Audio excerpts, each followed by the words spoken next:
Harry wants to spend a lot more time in the UK. Forget him needing an apology. That's all water under the bridge. A source close to Harry said the template for his visits has been working well, so the frequency of his trips will increase. He wants more of a foothold here, more trips back, less courtroom drama, and he always loves seeing his family.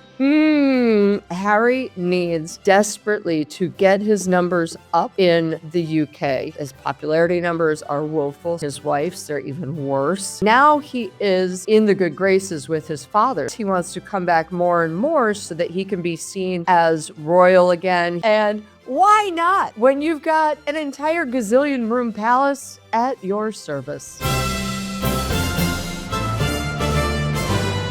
Yes, well, welcome everybody back to the Royalist. I am delighted to be back.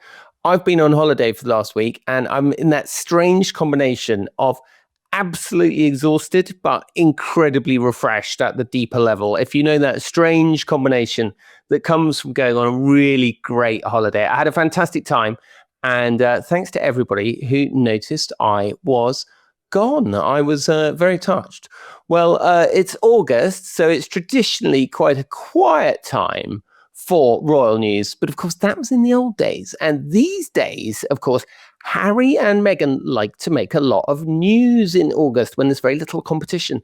And this week, my friends, is no exception, and we're going to get into it. We've got plenty of other stuff to talk about as well. Some very thin-skinned royals on the red carpet. And a very special royal insider for you this week.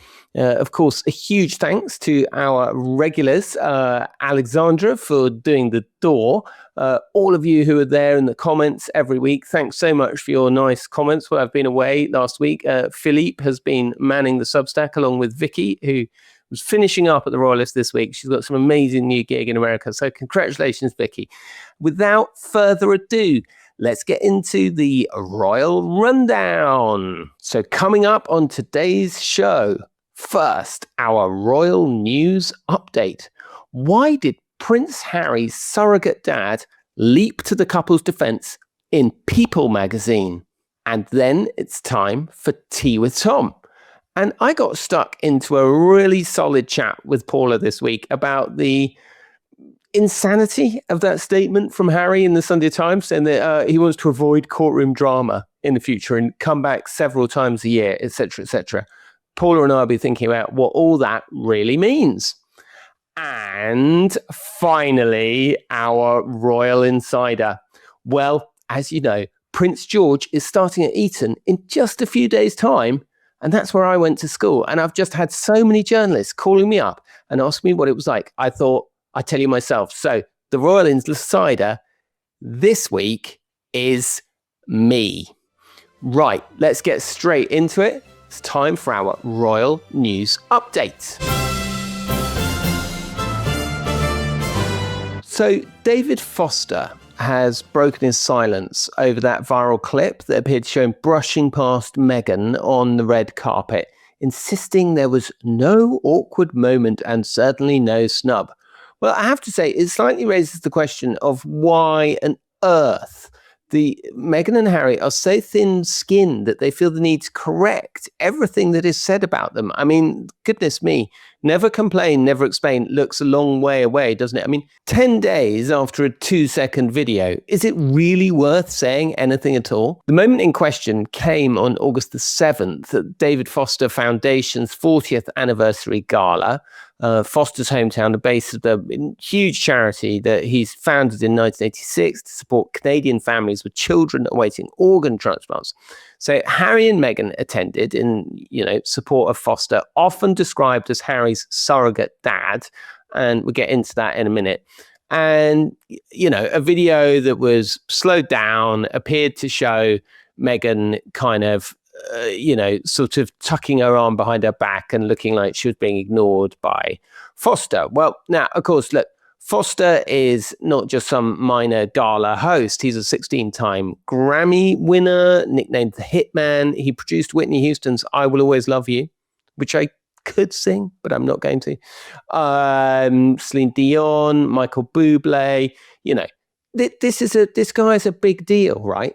And yet here we are having David Foster telling People magazine, as host of the David Foster and Friends Foundation, I'd already greeted our friends, the Duke and Duchess of the Entrance.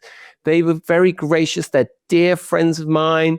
There was no awkward moment. There was certainly no snub. And he says, anyone watching can see this. Well, if anyone watching can see it, and he goes on to say, look, it's sad that certain media chose to deceive a red carpet encounter for clickbait, et cetera, et cetera. I mean, look, it's just absolutely ridiculous. If you're going to get into correcting videos that have been slowed down or sped up or deceptively edited on, social media, I mean, come on, it's completely mad. Now, I do understand that Foster is very close to them and obviously didn't want this narrative to go around. He, of course, famously arranged the secluded Vancouver Island mansion, where you may recall the Sussexes first decamped after stepping back from royal duties in 2019, and described Harry as being like a son to him, which is where these explanations come from, that he's Harry's surrogate dad or what have you. I think it's a bit over-egged, to be honest. But a formal 4-sentence statement to People magazine saying it's a deception, a hurtful lie. I mean, it just guarantees by doing this, and we saw it last week, didn't we, with the Martha Stewart thing. It just guarantees that a story that's a complete non-story is now completely back in the news. So everybody's talking about it all over again. I mean, it just seems so strange to me that a little person mucking around with a video editing program on X gets a response of David Foster and Harry and Meghan. And, exactly the same thing has happened with Martha Stewart, where suddenly the dinner party host, right, is allegedly so outraged at what's being said by Martha about, having overheard Meghan talking about her trip to visit the king or what have you, that the host is on the phone to People magazine and blah, blah. It's just so incredibly transparent, that this is, in many people's perception, that this is being masterminded by Harry and Meghan, who just seem to have this very strange combination of the thinnest skin on earth and sort of being completely immune to anything that anyone ever says. And for two people who claim that they never read the media or never look at the media and never look at social media and, can't bear to engage with all this hateful stuff. I mean, it's just completely non-believable and non-credible. And I think that they would do well to remember the advice of Harry's grandmother, that when confronted with such things, the best thing to do is never explain and never complain. Right, without further ado, it's time for Tea with Tom. I want to have a cup of tea with my old chum, Paula Froelich. Paula, welcome to the Royalist. Oh my gosh, thank you. You were gone for so long. I'm very glad to see you looking nice, relaxed, semi-tan. And we've missed you. This is as tanned as an Englishman gets. Yeah. Okay, so, I mean, I tried to stay away from royal news, but it was hard to stay away from Prince Harry saying that he was really sick of courtroom drama over the weekend, wasn't he? He was sick of courtroom drama. He wants to come back to the UK a lot more. He doesn't... What? No. You must have been under some misapprehension, Tom, that he wanted to leave the UK. No. He wants to come back the whole time. It's a lovely place. It's not full of horrible racists at all. And endlessly being dragged into courtrooms. I don't know. It's awful. Anyway, I'm gabbling, but Paula, could you talk me through the story? Because actually I was only half paying attention to it. So what actually happened? Was it a story in this briefed out to the Sunday Times, was it? It was hilarious because also, by the way, yes, he might be sick of being dragged into court, although frankly, he's the one who's been dragging everyone into court. But yes, the Sunday Times said from Harry's people or friends, wink, I'm not sure how many he has left, but clearly it was Liam or something like that, that Harry wants to spend a lot more time in the UK, wants to maybe come over every couple months. You know, forget the freedom flight. Or as I found out last week, forget him needing an apology. Pshaw, that's all water under the bridge, Tom. No, he just wants to come back and hang out in the Hotel Buckingham Palace. Because who wouldn't? Who else would be able to say, Pa, I'm coming over. Put me up in the Buckingham Palace. It's just me. Or Meg and the two kids. Who can say?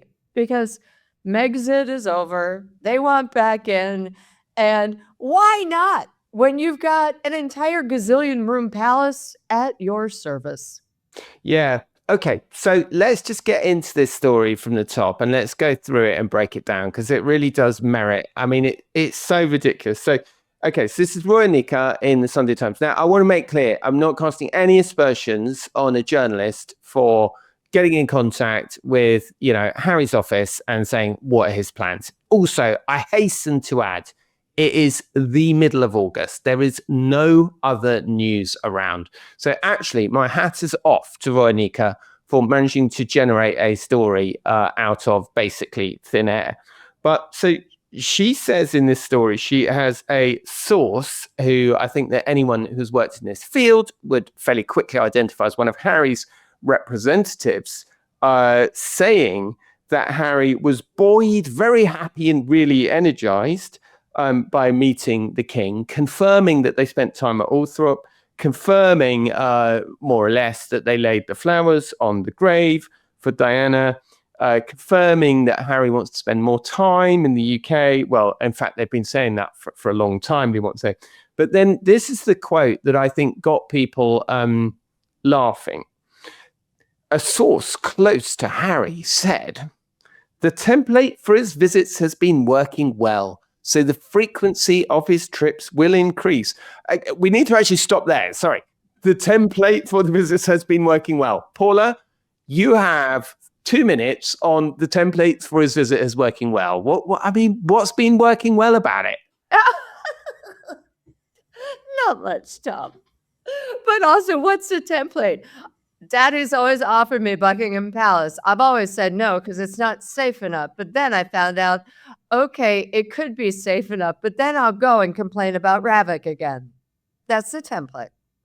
And then, of course, oh, look, Harry found out that he could go up to Highgrove and Althorp and Scotland and not be chased by paparazzi. So maybe that's the new template. Because also, let's be clear, a template that has been happening, he hasn't really been back that much. So what is going on?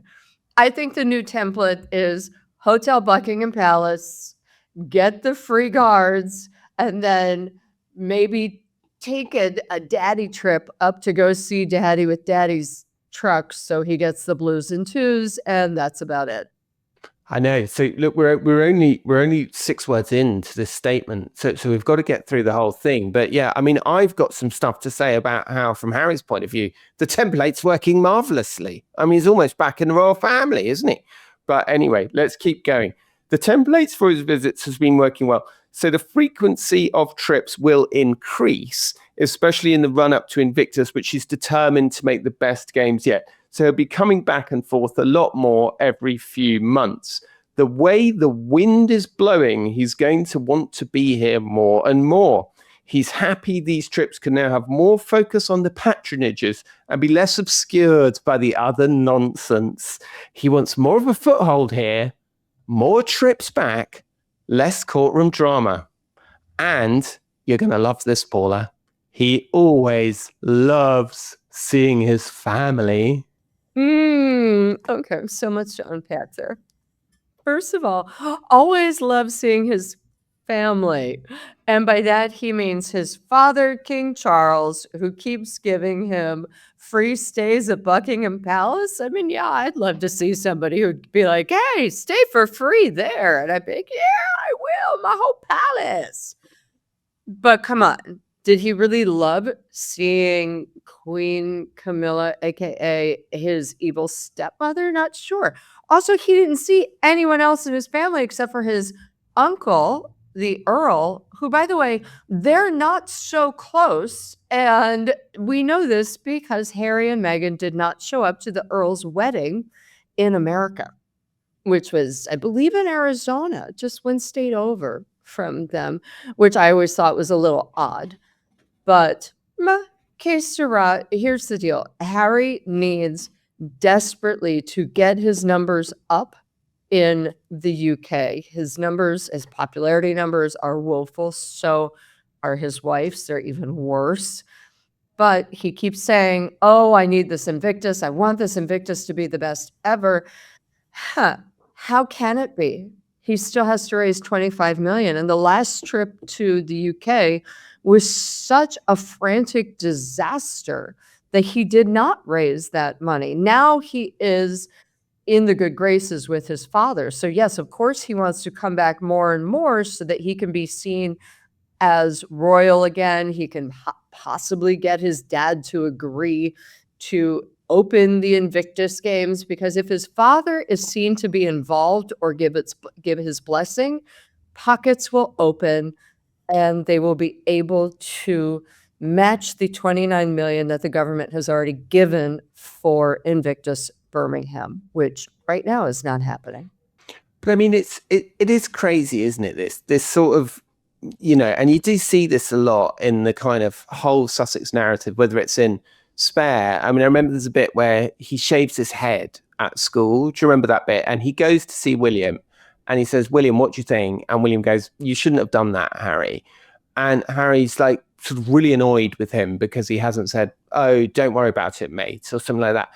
Or, he wears a Nazi uniform to a fancy dress party and it's William and Catherine's fault because they laughed at the thing and said that it was funny.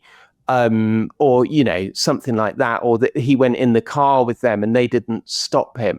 It's like everything is always someone else's fault. And this sort of statement, what really struck me about it was that it seems to be trying to imply that what they call the other nonsense, by which presumably they mean the whole kind of mad psychodrama around it, or the courtroom dramas, that these are all things that have sort of been forced upon Harry, when in fact, he is the prime instigator in both the nonsense and the courtroom dramas. Absolutely. He's the little imp causing all the mess. But again, you and I have talked about this many times, Tom.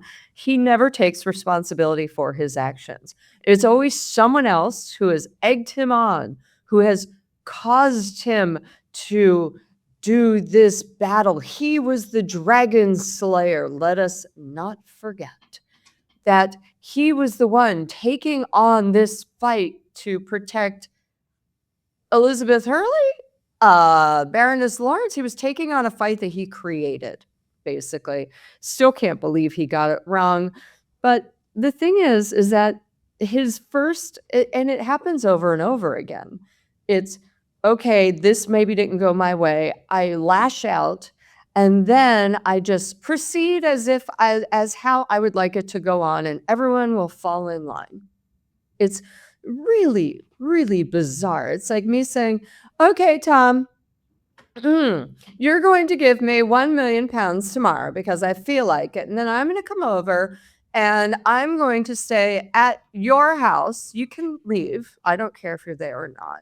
And then when you say no, I'll say, damn it, Tom, and freak out, and then just proceed as if that is happening. The weird thing is, Paula, I do now actually want to do that. It's odd. I don't know. I'd like you to do it too. Let's go hang out.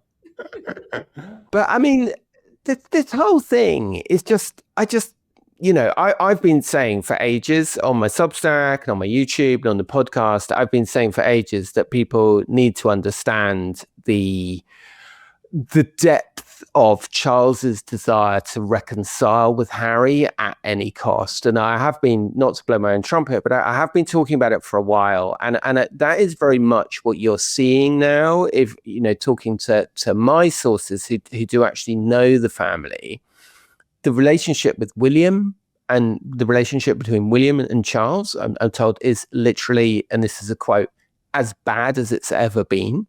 And I think that the reason that the relationship between Charles and his father is as bad as it's ever been is that they clearly totally disagree on this very important matter of policy for the royal family of what do you do about Harry and Meghan and the kids. And William's very clear, you don't let them anywhere near the monarchy.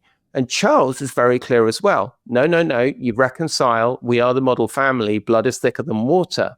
I mean, it's turning into a considerable mess at this stage, I would suggest, Paula. It's a huge mess. It's also because, frankly, Charles is not doing his duty by his son, William, his heir, William, or the monarchy in general. It's already been proven that Harry and Meghan are kind of spiteful. They are reactionary. And if they don't get their way, they get nasty. And what's to stop this from happening again? Also, you look at how he tried to blood is thicker than water with Andrew and let Andrew back in the fold. And wasn't that a diarrheal mess? And I think at this point, William's just kind of like, I'm going to go over here. I know I'm going to get this job. It's fine. We'll keep it moving. I'm going over here with my family. I'm protecting them. I'm protecting myself. And I am also protecting the institution as much as I can. All right, Dad, you do you. But don't come over and don't let my name fall out your mouth when you're hanging with Harry. There was an extraordinary comment, actually. So Philippe Norton, big thanks to Philippe, who's been covering my Substack for me this week while I've been away. Phil's a really expert journalist. He was like a editor at the London Times for years. I mean, he's a complete pro. He could write about anything. So I was very lucky to have Phil covering for me. And he wrote a very, classic, very funny Philippe story about this for the newsletter on Sunday. And there was an amazing comment by one of the commenters, Orzing, who was, just breaking down kind of Charles's arrogance, really, and the way that he's, he got his way with Camilla. He tried to do the same thing with Andrew, and that so much seems to have been done to accommodate Charles. And to be fair, I do say this, William's got plenty of grounds to not be particularly enamored with his stepmother, but he's never said a word against her.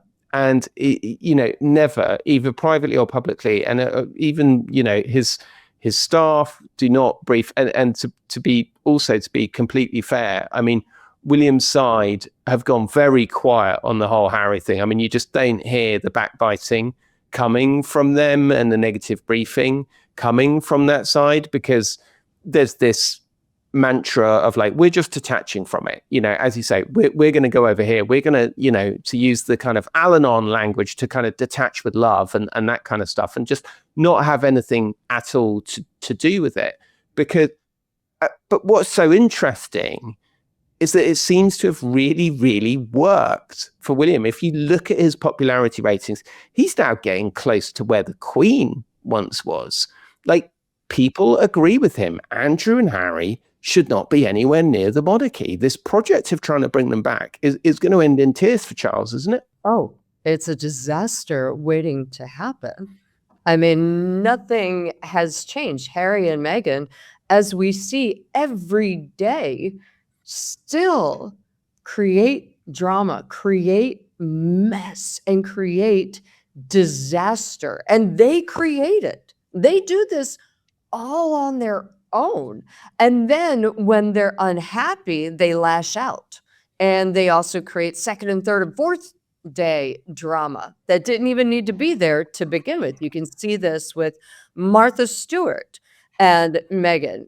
Had Meghan just shut up and not had her PR people say anything, it would have been like, oh, there's a quip, next. Okay, boop. Nobody would have kept talking about it.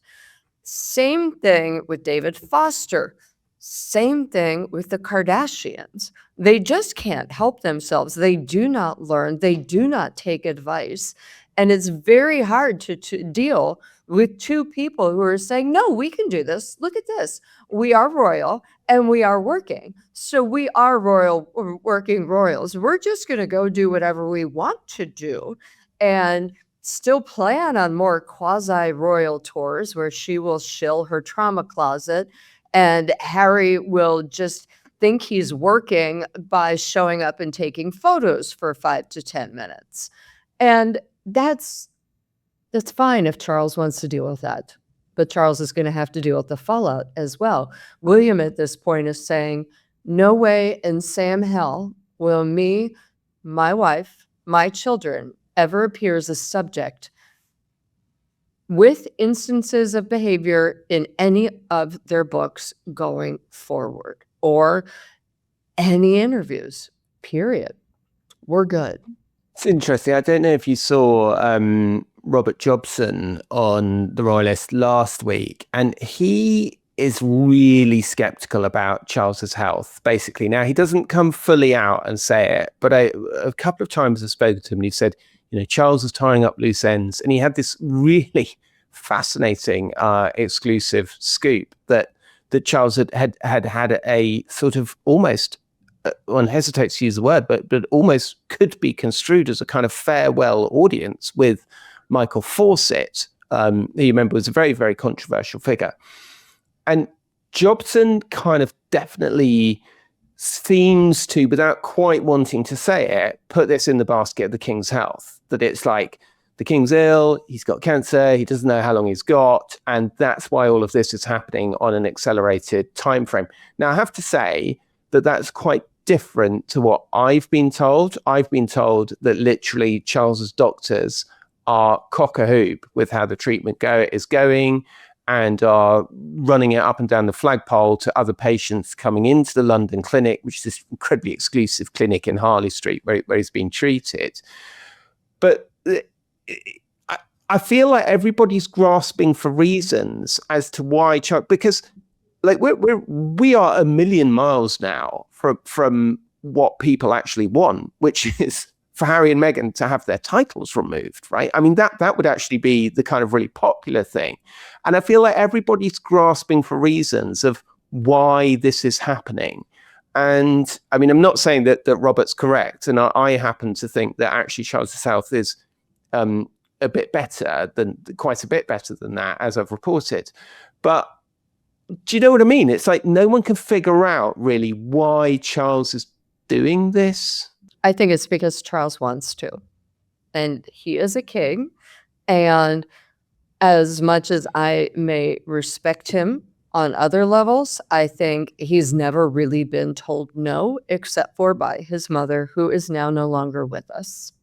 And he is a little bit spoiled. And, I can see where Dabo's coming from, to be fair.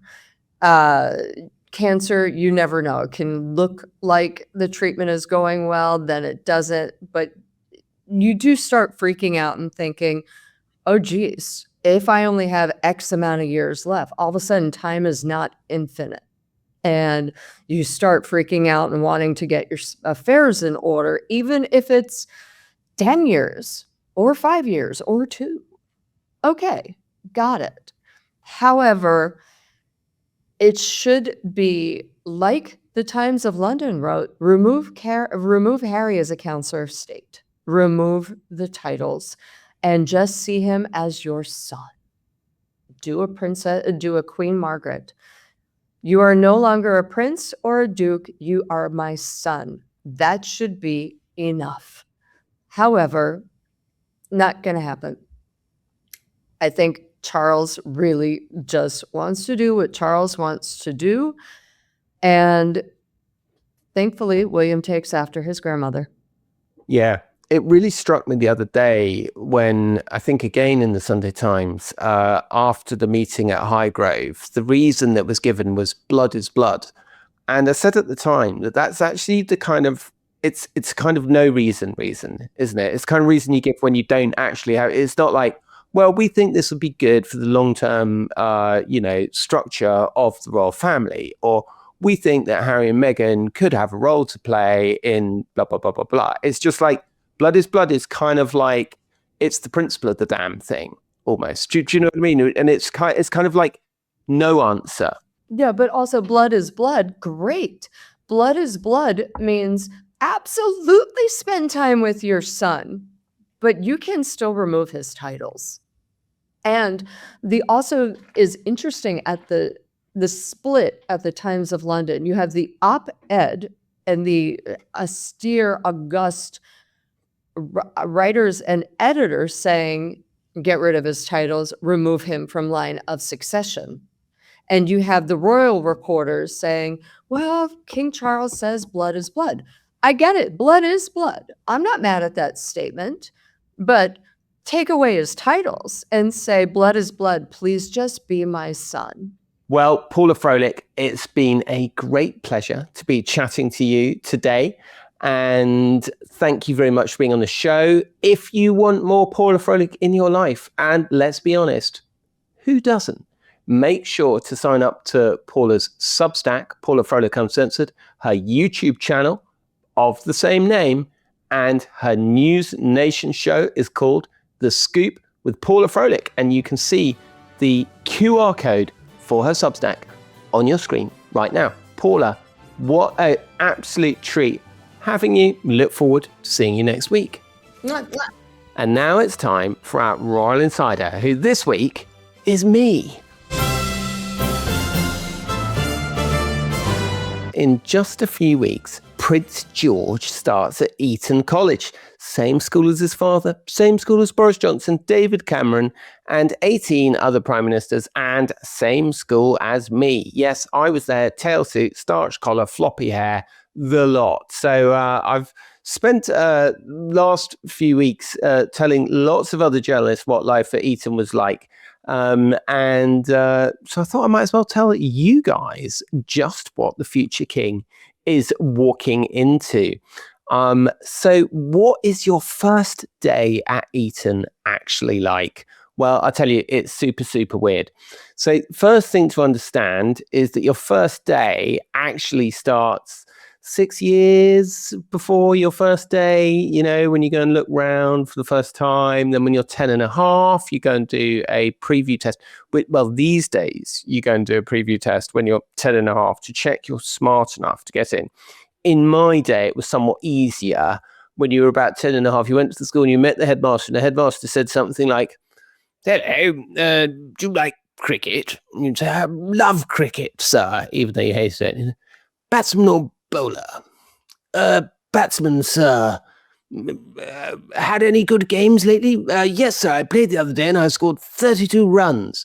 Marvellous. We'll see you in September. These days, it's a bit tougher. I'm betraying my age. I'm 52. So I went to Eton in 1987. I should have finished in 1992, but I was actually expelled in 1990, I regret to say. That's a whole other story. Anyway, the other thing that happens a long time before you go is you go and have to get fitted for your tail suit, which is this famous uniform that the Etonians wear, a tailcoat, pinstripe trousers, a white shirt with a detachable starched collar held on with studs. And given that a lot of boys are about 4'6" when they start, the manufacture of tiny, tiny tail suits supports an entire micro industry of tailors in Eton High Street. And I'm not sure if this is still the case. When I went in 1987, there were basically two choices. There was an incredibly posh tailor that was called New and Lingwood. It was very sparkling premises, immaculate windows, all the school colours laid out on display. And then there was Tom Brown, which was a massive sort of shabby old store with cobwebs everywhere. Windows looked like they hadn't been cleaned since the Second World War. We went to Tom Brown, obviously, because I think my dad had been to Tom Brown, and I think that was the deciding factor.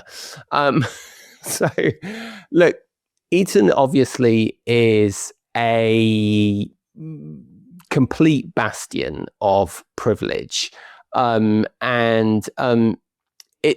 it's worth pointing out that it's always had an incredible kind of wealth foundation. So it owns sort of huge tracts of London.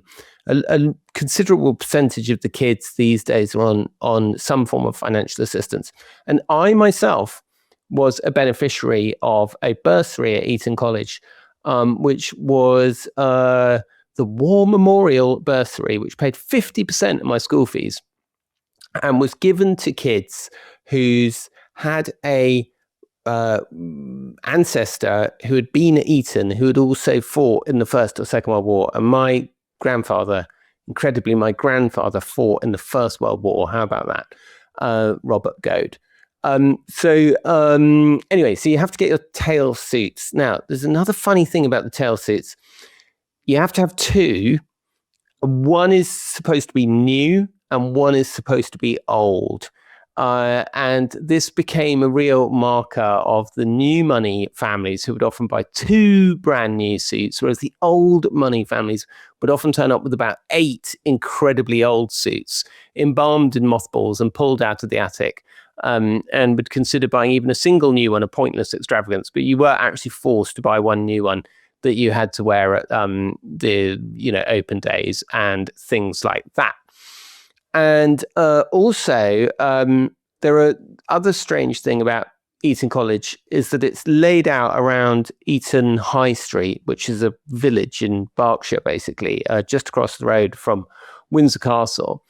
And the High Street is completely dotted with banks. So there's like a Lloyd's, a NatWest, a Coutts, which is this kind of, exclusive private bank, with this completely naked intention of ensnaring the children of the wealthy. They give you a checkbook. And I remember going to Coutts, there was a checkbook waiting for me behind the counter. I was 13, and I remember the kind of big, thick pages of this checkbook with my name in print, TCR Sykes. It was, the whole thing was completely mad, and a lot of that still goes on. The school rules would be, there's kind of so many crazy rules. I mean, one thing that I particularly remember was there was a thing called capping, where if you saw a teacher coming the other way, you had to point your finger at your top hat, which, no one had worn a top hat at Eton since before the Second World War. But the finger pointing still carried on regardless, So anyway, the first day, so you pull up to your housemaster's drive. It has not yet been revealed which house Prince George will be going to. His brothers, of course, were in Dr. Gailey's house, South Lawn, down at the very bottom of the school. And the school's divided into 50 houses, with about 50 boys in each. So there's about 1,250 kids at the school, all boys, all boarders, and every single person gets their own bedroom, which is one of the reasons that Eton has much less of a problem with bullying than some other schools, because you are able to go off to your own room and your own little sanctuary at the end of the day. So you turn up at your housemaster's and you kind of have your parents stay for a drink and then they're ushered away, and you meet these 9 people who are basically, you're going to be your friends for your entire life. And at least that's the idea. And then the parents are sent off and they all go home or something. And then you're marched through the streets for a tour, and the whole school is all throughout the town. The school library, the school yard, all these different things are all throughout the whole school. And you end up in the college chapel, where you have an address from the headmaster. And, it's the size of a cathedral. The headmaster turns up in a billowing gown, and I'm sure we'll tell those students, as we were told, that they're jolly, jolly lucky and jolly, jolly privileged, because, all these prime ministers have been sitting where we were sitting. That's the kind of incredible sort of first day that awaits George. I mean, there's so much really that you can say about Eton, and you can get into all the traditions and all those kinds of things. But anyway, one tradition that I will just mention very quickly, on the first day, you go back to your room, you get into your little room, and the room's, small, and it has a folding bed that comes down from the wall to give more space during the day. And so you're lying there, you're lying there wondering what the heck is going on, what time it is. And someone comes charging into your room and slams you up into the wall. And that was called being lampposted. Being lampposted. Every single new boy in the house got it that first night. I'm gonna guess that Prince George won't get lampposted on the first night. I'm not entirely sure, but I suspect that he'll be safe from being lampposted. But look, it's an exciting time, for anybody going off to their new school, investigating what it's all about. I will keep you updated as he passes through those Eton traditions, and I may even one day get around to telling you why I was expelled, but that will have to wait. That's all we have time for today. Thank you so much for being with me. I missed you all when I was on holiday. I did break my own rules, and I did go online a few times just to keep up with what was going on and say hi to a few people. Hope you enjoyed the show today. What was your favourite bit? Let us know in the comments below. We are delighted to have you here. I'll be in the comments, and I'm looking forward to hanging out with you all. Thanks a million to Paula for being here, and big thanks to me, I guess, for being the Royal Insider, I suppose. I don't know. And huge thanks to Rachel Passer, my producer, who required extra reserves of patience and fortitude this week. Rachel, thanks very much. I really, really mean it. Goodbye.